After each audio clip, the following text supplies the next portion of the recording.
Shalom. Sekali lagi shalom. Shalom. Bapak Mama Saudara, tema yang diangkat oleh Sinode Genit dalam kita memperingati kenaikan Tuhan Yesus Kristus pada hari ini, mewarisi pelayanan untuk mewartakan kabar baik. Tentunya Bapak Mama Saudara bahwa kita masing-masing pernah mendapat tugas, mandat atau pesan untuk berbuat sesuatu. Biasanya kalau mama-mama mau ke pasar di pesan, ingat jaga rumah, lihat sapi, kambing, babi dong di belakang. Ingat bikin ini, bikin itu. Lihat api masih menyala ku sonde. Pintu sudah kunci atau belum. Itu pesan dan mandat dan kita harus bikin. Bapak-bapak juga demikian. Pasti dia pesan sebelum ke kebun mama, jangan lupa ini hari masak yang enak ya. Tuman. Ted. Berani bilang tuman itu mama pemuka dong susah ke joker klaver dong son jelas omong tuman. Dan pesan itu mandat yang harus dilaksanakan. Sama juga seperti seorang pejabat mendapat mandat untuk melayani masyarakat. Sama juga Bapak Mama ketika ada orang mau mati, biasanya kau tahu paling sibuk kalau yang begitu. Mesti dulu deka-deka. Jadi kenapa susah satu itu? Jangan sampai kau dia mau kasih tinggal pesan apa kok. Dan kebanyakan menurut orang bahwa pesan orang yang mau mati itu adalah suatu warisan tersendiri untuk orang-orang tertentu. Dan itu pesan harus bikin. Kalau setelah itu naketi 7 turunan, itu aku waktu pesan sudah bikin. Nah sekarang baru begini, sudah tahu baru begini. Pesan mandat yang perlu dilaksanakan. Bapak Mama Saudara orang beriman. Tentunya bahwa sama halnya dengan ketika peristiwa kenaikan Tuhan Yesus ke surga. Sebelum Yesus terangkat ke surga, tentunya bahwa ini menjadi suatu peristiwa di mana Yesus menyerahkan tugas atau melimpahkan tugas kepada para murid untuk dapat meneruskan tugas pelayanannya di muka bumi. Sebelum Yesus naik ke surga, dia meninggalkan pesan atau melimpahkan tugas untuk menerus. Tentunya bahwa Yesus melimpahkan tugas kepada para murid yang pertama. Kata firman Tuhan dalam bagian Injil Lukas pasal yang ke-24 ayat yang ke-44 hingga ayat yang ke-48. Tentunya bahwa Yesus melimpahkan tugas kepada para murid untuk menyelesaikan segala sesuatu tentang hidup. Karena itu Yesus kembali mengingatkan mereka bahwa dia diutus Bapaknya dan dia benar-benar adalah Mesias yang diutus ke dalam dunia. Menjadi sama dengan manusia, mengalami penderitaan, bahkan mati disalibkan. Tetapi yang kemudian dia bangkit dari antara orang mati untuk menyelamatkan manusia. Dan ini merupakan isi kesaksian. Ini merupakan dia pun isi, bukan dia pun casing. Tetapi ini dia pun isi yang harus diberitakan sampai dengan hari ini. Yesus Kristus adalah benar-benar anak tunggal Allah. Dia diutus Bapaknya ke dalam dunia untuk menyelamatkan manusia. Isi dari pemberitaan tentang Mesias itu yaitu pertobatan dan pengampunan dosa. Bahwa di kolong langit ini jangan cari belahan tempat. Di kolong langit ini hanya ada di dalam Yesus Kristus. Pertobatan dan pengampunan dosa. Kenapa sih Yesus mengatakan demikian Bapak Mama Saudara orang beriman?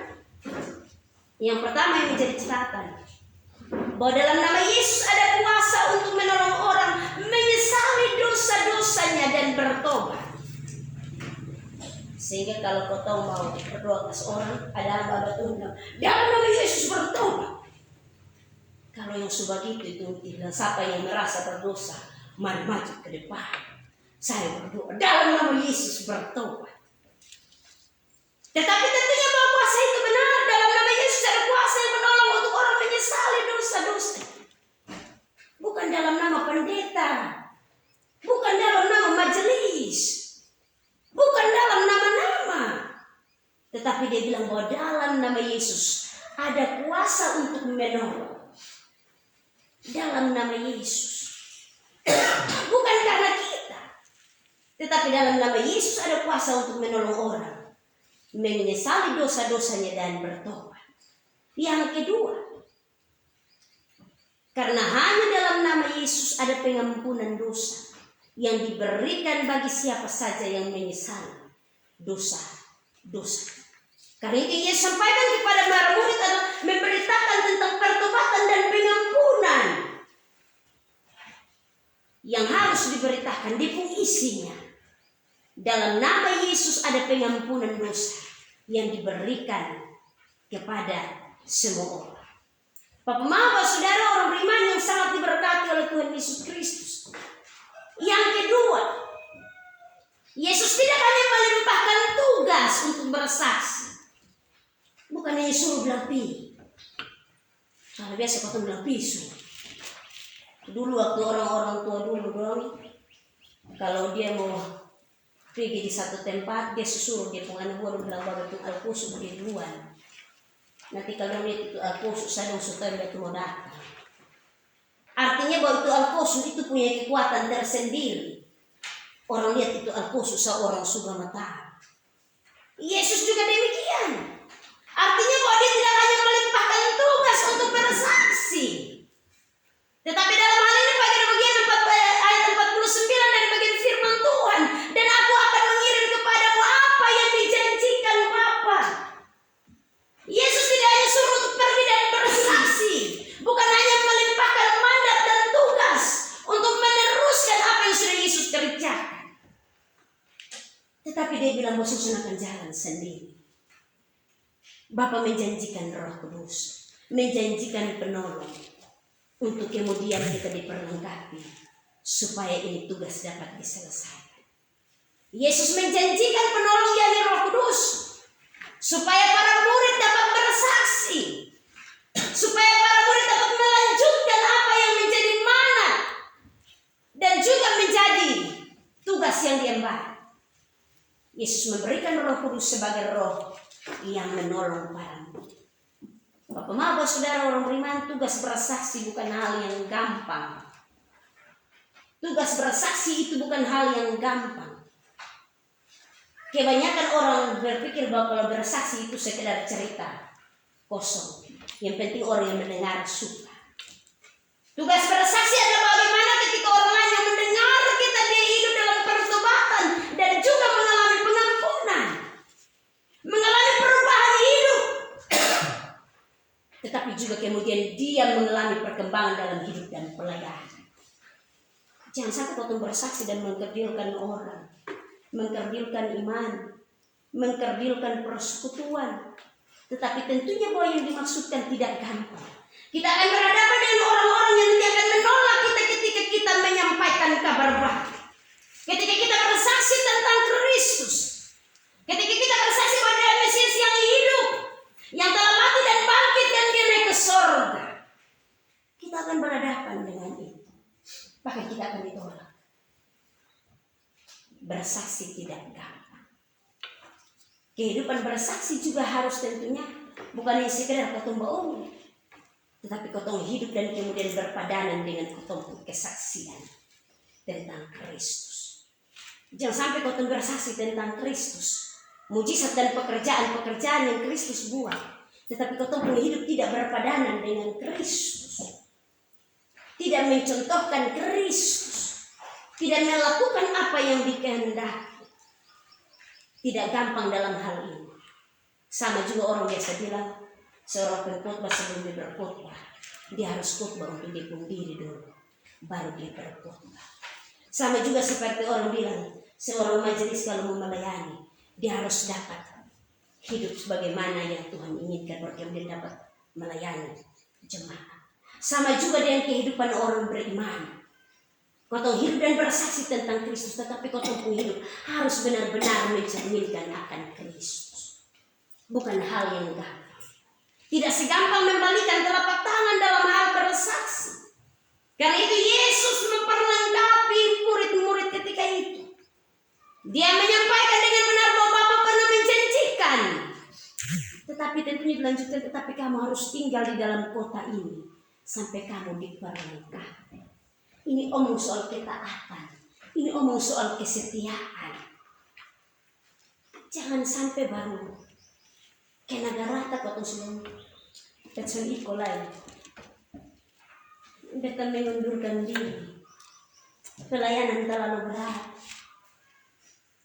Dan memang ada harga yang harus kau bayar untuk ini. Harga yang mahal. Untuk sampai ke sana. Ada harga yang mahal yang harus dibayar.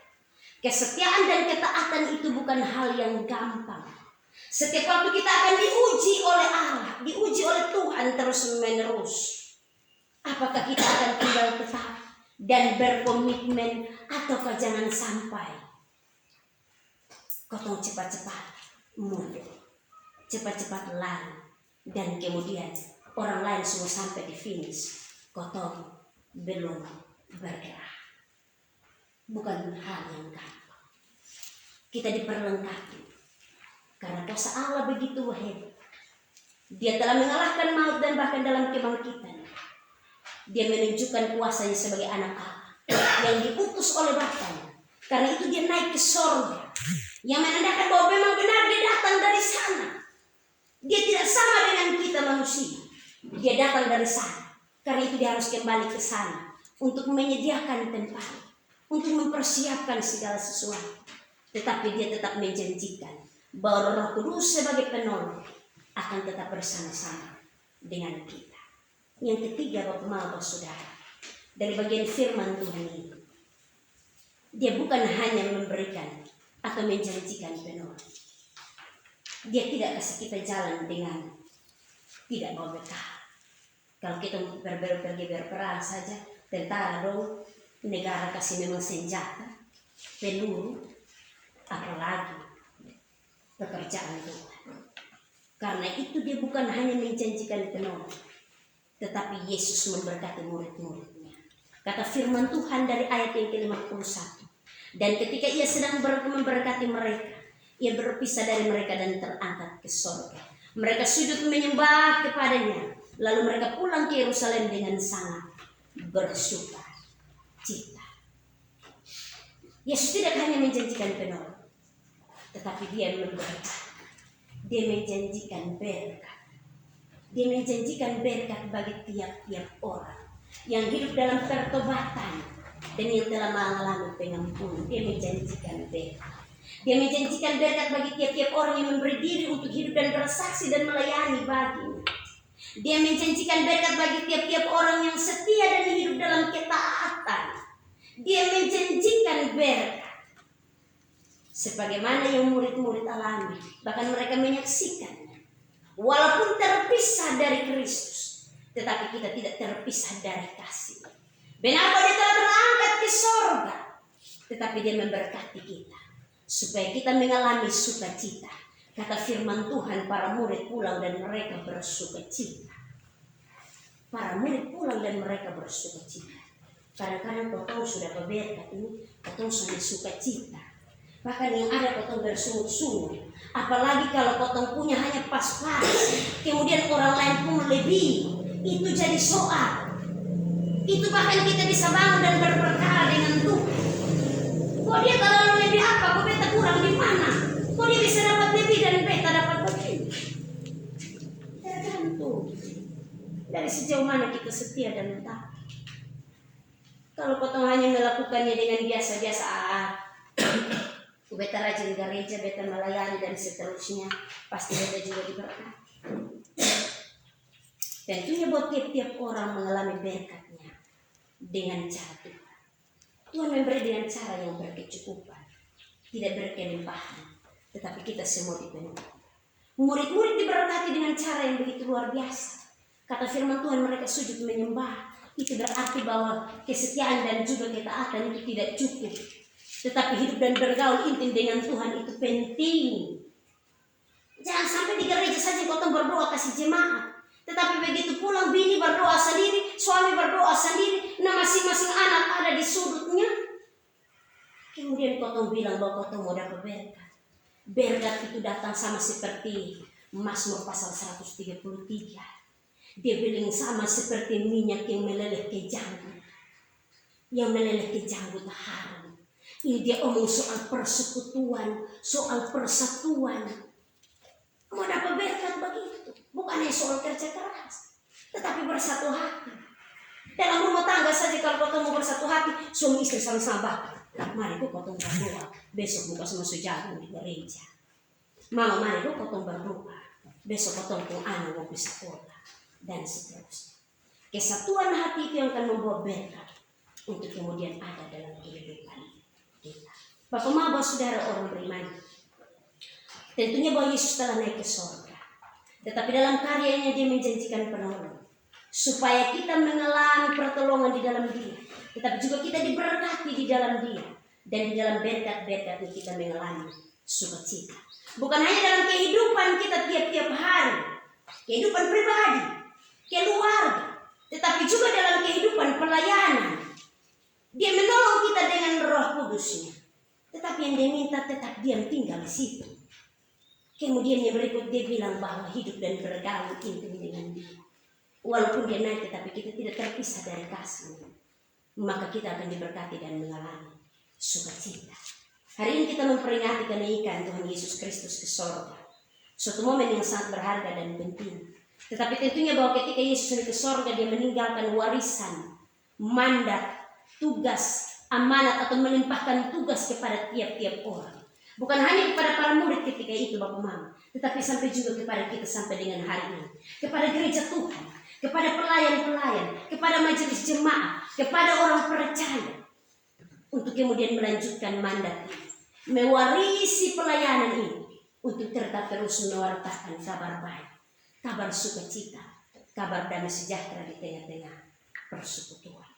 Mari kita pulang dengan bersukacita. Kita melihat kasih Tuhan yang besar.